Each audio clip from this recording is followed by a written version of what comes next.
ಮಾತನಾಡಿದ ಲಕ್ಷ್ಮಿ ಹೆಬ್ಬಾಳ್ಕರ್, 4 ತಿಂಗಳಾಯ್ತು, ಇನ್ನೂ ಗೃಹಲಕ್ಷ್ಮಿ ಯೋಜನೆಯ ಹಣ ಬಂದಿಲ್ಲ. ಫೆಬ್ರವರಿ ಮಾರ್ಚ್ ಹಣವನ್ನು ಹೊಂದಿಸ್ತಾ ಇದ್ದೇವೆ. ಕಳೆದ ವರ್ಷ ಬಜೆಟ್ ಲೆಕ್ಕ ನೋಡೋದಾದ್ರೆ 2024ರಿಂದ ಈ ವರ್ಷ 2025ರಲ್ಲಿ ಅಂದರೆ ಮಾರ್ಚ್ ಅಲ್ಲೇ ಮುಗಿಯುತ್ತೆ. ಇನ್ನೂ ಹಣ ಹಾಕಿಲ್ಲ ಇವರು. ಇನ್ನು ಈ ವರ್ಷದ ಬೇರೆ ಇದೆ ಏಪ್ರಿಲ್ ತಿಂಗಳದ್ದು, ಇನ್ನೇನು ಮೇನು ಕೂಡ ಮುಗಿತಾ ಇದೆ. ಫೆಬ್ರವರಿ ಮಾರ್ಚ್ ಏಪ್ರಿಲ್ 3 ತಿಂಗಳು ಹಾಕಬೇಕು. ಯಾವಾಗ ಕೇಳಿದ್ರು ಹಣ ಹೊಂದಿಸ್ತಾ ಇದ್ದೇವೆ ಅಂತಾನೆ ಹೇಳ್ತಿದ್ದಾರೆ ಹೊರತಾಗಿ ಯಾವುದೇ ರೀತಿಯ ಹಣಗಳನ್ನು ಹಾಕಿಲ್ಲ ನಮ್ಮ ಸಚಿವರು. ನೋಡ್ತಾ ಇದ್ದೀರಾ ಅಲ್ವಾ ಸರ್ಕಾರ ಎಷ್ಟರ ಮಟ್ಟಿಗೆ ಆರ್ಥಿಕ ಸಂಕಷ್ಟವನ್ನು ಅನುಭವಿಸ್ತಿದೆ ಅಂತ.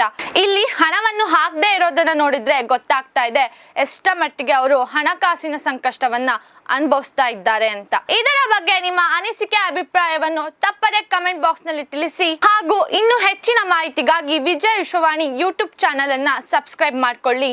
ನಮಸ್ಕಾರ, ನಾನು ಸೌಂದರ್ಯ.